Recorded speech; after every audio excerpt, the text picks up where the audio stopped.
Monsieur le secrétaire permanent, il vous souviendra que le 29 octobre 1998, le Congo a abrité les assises de la 10e session ordinaire de l'Assemblée générale de la conférence ministérielle des États de l'Afrique de l'Ouest et du Centre sur les transports maritimes. Ces assises de Brazzaville ont jeté les bases nouvelles d'un management stratégique de la mer. Et depuis, le Congo est en première ligne du développement des secteurs maritimes et fluviaux, traduit par la conceptualisation, l'institutionnalisation de l'action de l'État en mer et dans les eaux continentales. Ma question c'est, le Congo doit-il continuer à jouer son rôle moteur en matière environnementale et précisément en matière de sécurisation des espaces liquides? Merci de nous ramener au 29 janvier 1998. Nonobstant un certain nombre de difficultés, le Congo, grâce à son chef, avait tenu à abriter effectivement l'Assemblée générale de la conférence ministérielle des États de l'Afrique de l'Ouest et du Centre, ce que l'on appelait à l'époque CEMEAOC-TM, conférence qui a donc eu lieu à Brazzaville. Et en son temps, son Excellence, Monsieur le Président de la République, avait déjà conceptualisé ce que l'on appelle le management stratégique de la mer. Parce que cette CEMEAOC-TM avait pour vocation à traiter principalement des questions relatives au taux de fret. Et le Président de la République considérait que cette gestion de la CEMEAOC-TM était dépassée et qu'il fallait passer à une autre étape nouvelle. Et donc, il nous a invités à passer au-delà de cette question de taux de fret, à regarder les questions liées à la pêche INN, à la sécurité et à la sûreté, au transport maritime, et j'en passe. D'où cette importante déclaration. Et grâce à l'initiative du Congo, je dois vous dire, et j'ai eu l'avantage de participer à cette réunion, aux réunions ultérieures, le 2 août 1999 à Abidjan, sous la présidence congolaise, a été mutée la CEMEAOC-TM en Organisation maritime de l'Afrique de l'Ouest et du Centre, qu'on appelle aujourd'hui OMAOC. Et cette organisation dont le Congo est membre depuis 1975, 50 ans aujourd'hui, suivez encore mon regard. Février 75, je crois. Oui, 1975, cette organisation donc désormais s'appelle Organisation maritime de l'Afrique de l'Ouest et du Centre. Donc c'est une initiative congolaise. Alors, comme nul n'est prophète chez soi et que vous me posez une question importante, permettez-moi de prendre l'ouvrage d'un économiste qui n'est plus à présenter, M. Jacques Attali, économiste de renom, ancien Sherpa du président François Mitterrand. Et dans un ouvrage que je vous invite à lire et que j'invite à d'autres de partager, il dit la chose suivante. C'est en lien avec la mer que se sont faites la plupart des innovations ayant bouleversé les sociétés humaines. C'est par la mer que circulent, depuis des millénaires, idées et marchandises. C'est en s'assurant le contrôle des océans que les empires se sont hissés au sommet de leurs ambitions. C'est quand ils perdent le contrôle des mers qu'ils déclinent. À l'avenir, c'est encore par et grâce à la mer que surgiront les plus grandes superpuissances. L'importance de la mer devrait donc s'imposer à nous, d'autant plus qu'on commence à comprendre son rôle écologique fondamental et la gravité des menaces qui risquent de la condamner à brève échéance. Nous devrons tout mettre en œuvre pour la protéger, pourtant il n'en est rien. Voilà ce que dit Jacques Attali, et je considère que cela dit, c'est une vérité de la palisse. Mais je dois dire que cet ouvrage de Jacques Attali est de 2017. Nous, déjà au Congo, en son temps, le président de la République a été révélé comme champion de l'écologie. Alors c'est dire que nous devons donc poursuivre l'ambition qui est la nôtre si nous voulons assurer à nos générations futures le meilleur bien-être, comme le président de la République l'a rappelé dans son message à la nation à l'occasion du 65e anniversaire. Au regard de la thématique du colloque d'Oyo, les eaux continentales, au même titre que la mer, constituent un pilier important de l'action de l'État en mer et dans les eaux continentales. Or, monsieur le secrétaire permanent, le Code de la navigation intérieure CEMAC-RDC adopté le 17 décembre 1999 peine à donner son plein effet. Ma question c'est quel est l'impact du dit code dans le développement de l'économie fluviale? Quid du Code de la marine marchande des États membres de la CEMAC, révisé en 2012? Alors, vous me permettrez de répondre en deux temps, puisque la question est en deux temps, et la prendre un peu à l'envers en commençant par la seconde.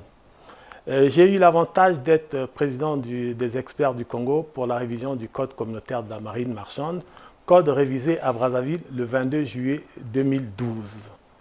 Ce code a connu deux fois des évolutions, puisque sa première version est de 1994 et la deuxième est de 2001. Il était important de donner à ce code des instruments juridiques modernes et pertinents et intégrer dans ce code les dispositions pertinentes d'un certain nombre de conventions maritimes ratifiées non seulement par le Congo, mais également par les pays de la CEMAC. Je pense notamment, par exemple, dans le code de la marine marchande de 2012, au code ISPS, le Code international sur la sûreté des navires et des installations portuaires. Je pense par exemple à ce que l'on appelle les règles de Rotterdam, la Convention des Nations Unies pour un contrat de transport international de marchandises effectué entièrement ou partiellement en mer, quand bien même je dois dire que cette convention n'est pas encore rentrée en vigueur, mais le Congo l'a déjà ratifiée. Je pense à la Convention du travail maritime de l'OIT de 2006, que l'on appelle la MLC 2006, ratifiée par le Congo, qui est entrée en vigueur. Bref, il était important pour nous de mettre un certain nombre d'instruments juridiques pertinents dans ce code communautaire de la marine marchande. Ce code qui avait 600 articles en a maintenant 12. D'ailleurs, le numérique y trouve une bonne place. Alors, ce regard sur le code de la marine marchande nous a amené à nous poser la question de savoir, comparaison n'étant pas raison, vous me direz, pourquoi ne pas avoir un regard sur le code de la navigation intérieure CEMAC RDC?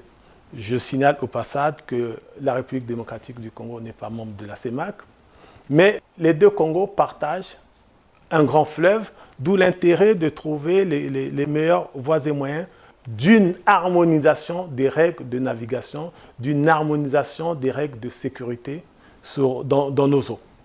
Alors, il se pose naturellement, vous l'avez dit, beaucoup de problèmes, puisqu'il s'agit d'une volonté d'harmonisation. De 1999 à aujourd'hui, cela fait déjà 26 ans. Ce code n'a jamais subi le moindre caronnage, alors qu'il y a eu des évolutions certaines en ce qui concerne les questions de sécurité, de sûreté, les questions de recherche sur les eaux continentales, les problèmes de numérique, et j'allais dire aujourd'hui les questions environnementales. Donc, j'allais dire ce code souffre d'un déficit qui ne permet pas du coup de se l'approprier véritablement, de l'utiliser pour que ceux qui utilisent les eaux puissent en avoir le bénéfice certain. Le bénéfice certain, c'est de créer les conditions d'une meilleure diversification de l'économie nationale. Or, si la sécurité et la sûreté sont en débat, cela ferait un certain nombre de freins. Et puis, je dois dire que dans ce code, il avait été laissé le soin aux États membres en ce qui concerne de légiférer, en ce qui concerne les questions de droits et taxes, en ce qui concerne les questions d'assurance sur les unités navigables. Alors, il est important que l'on corrige ce déficit si l'on veut avoir, puisque c'est une volonté présidentielle congolaise, avoir un code qui va permettre à tous les usagers, à tous les acteurs dans nos eaux, de pouvoir travailler dans les meilleures conditions de sécurité, dans les meilleures conditions de balisage, et ceux qui seront exposés au risque soient couverts grâce à un certain nombre d'assurances. Donc c'est dire que ce serait bien, et la déclaration d'Oyo l'a rappelé, il est important que nous puissions aller à la révision de ce code communautaire, et nous espérons que les instances appropriées, je pense notamment à la Commission internationale du Congo Ubangi-Sanga, que l'on appelle la CICOS basée à Kinshasa, prendra le relais de cette dynamique que nous avons impulsée. Alors, Monsieur le ministre secrétaire permanent, dans cette émission, nous avons l'habitude de faire intervenir les internautes pour vous poser des questions. Alors, le premier internaute vous pose la question suivante. La stratégie de l'action en mer doit-elle être généralisée dans tous les pays de la sous-région? Alors, Pour répondre aisément à cette question, je rappelle qu'à l'initiative encore du Congo et de son président, à l'Union africaine a été adoptée la stratégie intégrée de la mer et des océans que l'on appelle la stratégie AIM 2050. Donc, il existe déjà une stratégie africaine. Il existe également à Kinshasa, nous y étions avec le président de la République, à la première conférence maritime de la CEAC, une stratégie également de la CEAC. Mais pour coller à certaines de nos réalités, il était important pour nous de voir au niveau national comment est-ce que nous pouvons traduire les engagements internationaux qui ont été pris tenant compte de nos réalités. Donc, la stratégie existe déjà à l'Union africaine, point n'est besoin de faire des doublons. Et il poursuit, dans quelle mesure peut-elle régler les questions de la mauvaise gouvernance dans le domaine maritime? Alors, déjà, vous me permettrez, j'ai toujours du mal lorsque j'entends de gouvernance maritime. Moi, je vous parlais des deux piliers, de la gouvernance maritime et des eaux continentales. Bon, ce n'est pas une stratégie sectorielle. Je vous l'avais dit dans votre propos liminaire que le secrétariat permanent est au carrefour d'une quinzaine de ministères. Le secrétariat permanent a une vocation de coordination des activités et le secrétariat permanent a une vocation de mutualisation des activités. Alors, ce qui veut dire que tous les acteurs qui interviennent en mer et dans les eaux continentales ne devront plus intervenir de manière dispersée, mais plutôt de manière concertée. Et en se concertant avec une autorité, le Premier ministre chef du gouvernement, Anatole Koliné-Makosso, il est difficile de trouver une faille dans le dispositif et que ça réglerait aisément les questions de gouvernance puisque les décisions qui seront prises seront des discussions concertées et partagées. Dans ce domaine, chaque pays a sa stratégie. Est-ce qu'il y a une mutualisation? Est-ce qu'il y a une plateforme? Oui, dans ce domaine? La plateforme existe. Je vous rappelais que tout ce que nous faisons, comme disent les latins, n'est pas né ex nihilo. Ce n'est pas né de rien. Nous tirons cela d'un certain nombre de corpus et nous mettons en œuvre un certain nombre de dynamiques. Tenez, Patrice Bebeni, souvenez-vous qu'à l'occasion de son investiture le 16 avril 2021, le président de la République nous rappelait que dans ce pays, l'on légifère régulièrement, mais souvent, les textes d'application sont difficiles à mettre en œuvre. Et là, c'est une correction. Nous sommes partis à un certain nombre de conventions maritimes internationales et conventions fluviales internationales. Il nous appartient de les traduire en actes dans nos corpus.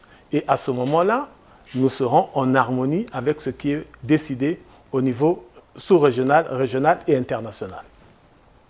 Une autre question, Monsieur le ministre.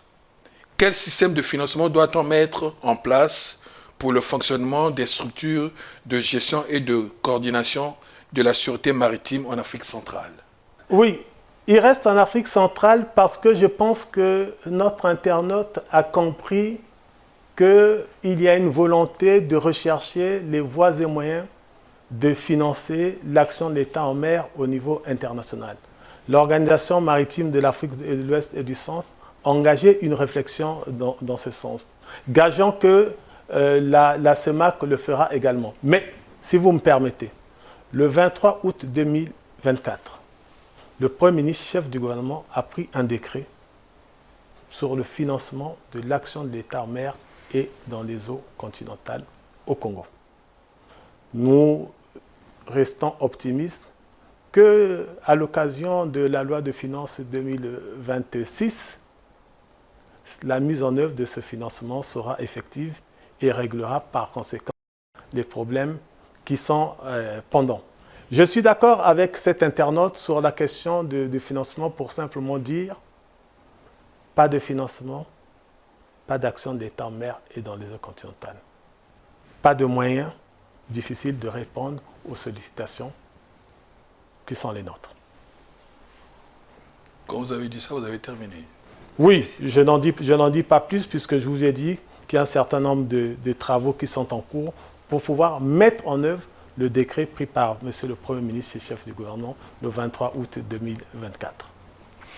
L'autre question, c'est quelles peuvent être les réponses non sécuritaires dans la lutte contre l'insécurité maritime dans le golfe de Guinée? Alors nous parlons en termes de réponses sécuritaires et réponses de sûreté maritime. Mais au-delà de ça, nous essayons de faire à ce que tous les jours au quotidien, que chacun des citoyens congolais, les peuples de l'Afrique centrale et bien au-delà, puissent s'approprier véritablement la justesse de cette démarche de l'action de l'État en mer et dans les eaux continentales.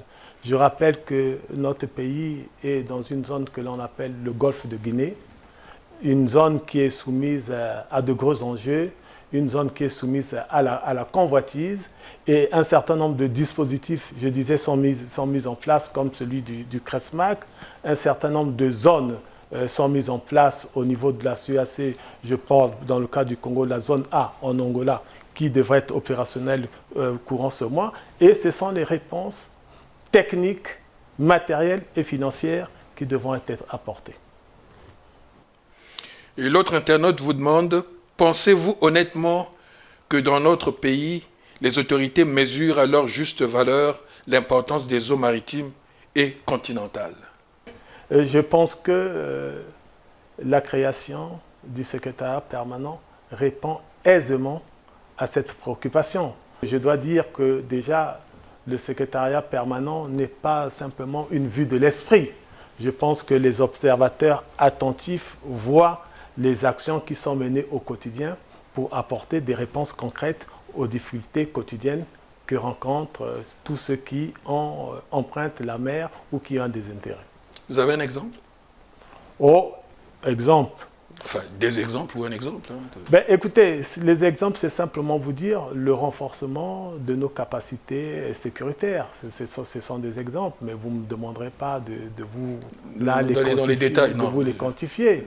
Mais je pense que chacun de nous suit avec beaucoup d'intérêt, beaucoup d'attention ce qui se fait. Une autre question, Monsieur le ministre. Les défis sécuritaires, environnementaux et économiques sont immenses. Et le Congo seul ne peut les relever. Qu'attendez-vous comme apport des pays voisins et des partenaires multilatéraux? Ben, le Congo ne vit pas en autarcie. Nous attendons une coopération accrue, renouvelée, des discussions sur des sujets de grande importance et de constante actualité. Et j'allais dire, le soutien que peuvent apporter les pays amis en temps de besoin. Voilà le soutien, mais pour autant, je peux dire que le Congo répond pleinement aux engagements, aux ambitions qui sont les siens. Dans votre livre publié aux éditions L'Harmattan, intitulé « L'action de l'État en mer et dans les eaux continentales au Congo », vous soulevez une question que je vous repose ce soir. C'est l'internaute qui le dit. Comment le Congo peut-il tirer parti de son écosystème maritime et fluvio-lacustre pour un développement durable dans le cadre de l'économie bleue? On a répondu à cette question, non? Oui, mais tout le monde n'a pas lu le livre. Ah, tout le monde n'a pas lu le livre? Ah bah oui, justement. Bon, si tout le monde n'a pas lu le livre, c'est simplement une invite pour que les uns et les autres puissent s'approprier le livre. Je rappelle quand même, pour toutes fins utiles, que c'est un ouvrage collectif, sous ma direction, un ouvrage qui aborde un certain nombre de questions, mais qui n'aborde pas toutes les questions liées à l'action de l'État en mer et dans les eaux continentales. Pour que le Congo puisse tirer véritablement profit, il faut déjà que l'on puisse consolider déjà les dispositifs qui sont en place. Il faudrait que nous puissions faire de sorte que la stratégie nationale de la mer et des eaux continentales, qui est en train de suivre son processus décisionnel, arrive en son terme et soit mise en œuvre, et que la question du financement soit réglée et renforcée, ainsi que les questions de renforcement capacitaire.